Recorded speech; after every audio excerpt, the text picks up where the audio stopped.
Okay, so RobIsNow, welcome back guys. This is another Liftoff track review, I guess. This one is the Container Freestyle Race by James JW. I said James on Steam Workshop. News, I got my first real quad, the Eachine Wizard X220S, and it's great fun. And I've broken 2 propellers so far, and unfortunately they don't have that as an option in here.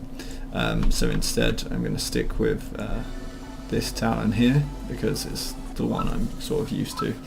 And yeah, and so this is me flying back in the simulator after actually flying for real and breaking shit.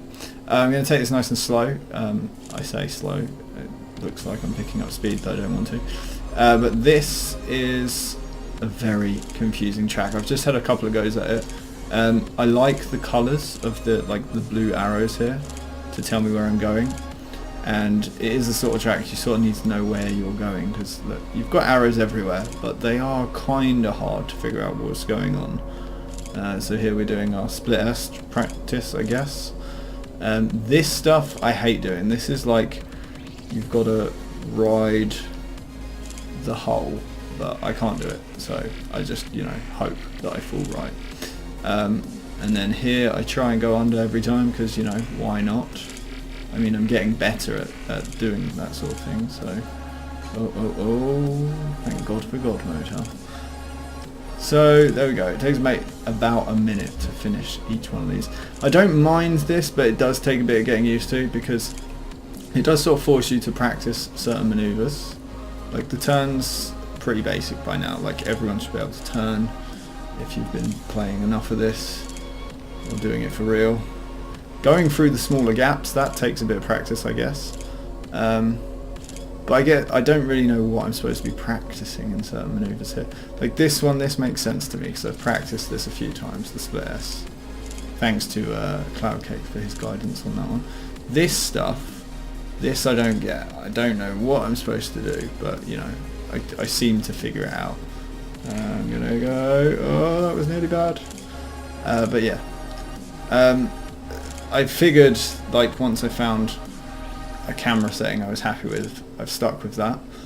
So my field of view is at like 128, 129, something like that. Which, oh, I went faster last time.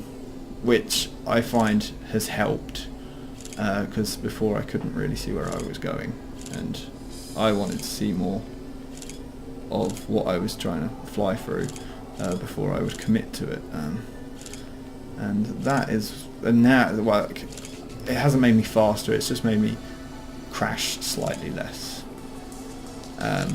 So yeah, find your field of view that you like, and then don't change too much. Oh, we've crashed, but it bounced out. We're alive. It's all good. I'm gonna do this once more. Yeah, there we go. So I'm getting the knack of flying through little gaps. I did actually come onto this just before I came on the race, this map, not without the track, and just messed around, and I did feel a lot more comfortable just deciding where I was flying, which was nice. It meant the real world flying is paying off, and the flying in this is paying off.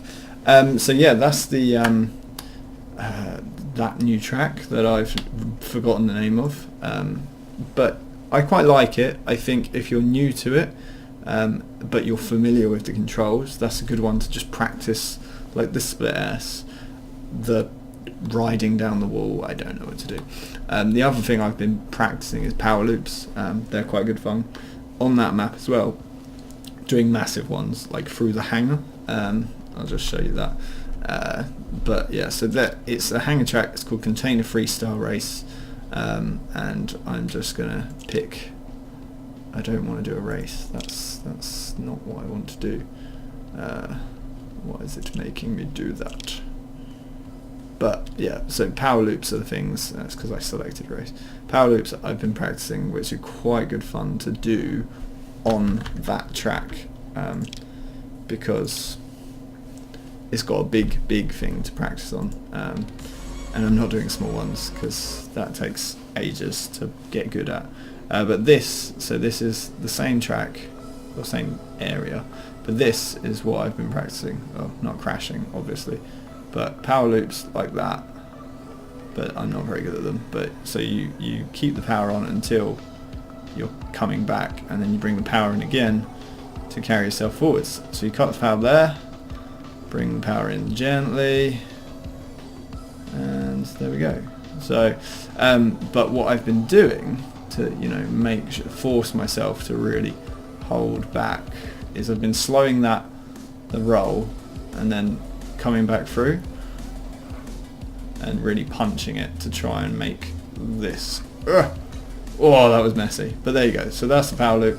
That's the thing I've been trying to practice, but yeah, I can't do it very well, because when I try and do it over tiny little things like this, I get it wrong every time. So if you want to learn little things like that, power loops and split S's, the guy I would recommend you go and look at is the Real World Flyer of NJ Tech, and I'll link you his videos below, because he's a lot better at this stuff than I am. As you can see, I'm crashing into everything. God mode is my friend, but yeah, I'm getting better slowly. And the good thing about this is I don't have to break my drone. I can crash into stuff like this and not break propellers and stuff in the real world, which is what I've done twice now. But anyway, thanks for watching, guys, and I'll catch you next time.